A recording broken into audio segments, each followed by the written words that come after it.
الفيري هلكا واحد كجرا وجاهل نمدي نوع ما يالك كسعود الفيري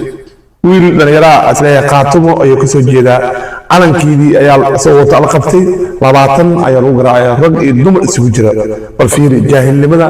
الصومالي بيجو أهان مرس إن قف مربعاتيا أو وضن عد على مثلا ما قبل إن قف يقول بعاتيا الفيري هذا واحد يبقى يبوق كسعود إنك قرية لا تاني هوادينا يهدينا السويسة سبحان الله وجاهل نمدا بس بالوحير أو كاس يسوحك بوق إنك سوء أشهادنا بس لدقيس وجاهل نمو هلك مرينا waa adduunyada halka ay marayso iyo halka ay Soomaali marayso farq u dhaxay waa aran baati ayaa qof raga loo dilay rag iyo dumar ay lagu garaacay sida uu jeediyay bal waxa rab muuqaalka u fiirsada sawaxanka iyo buuqa iyo sinka oo shaadanayo jaahilnimada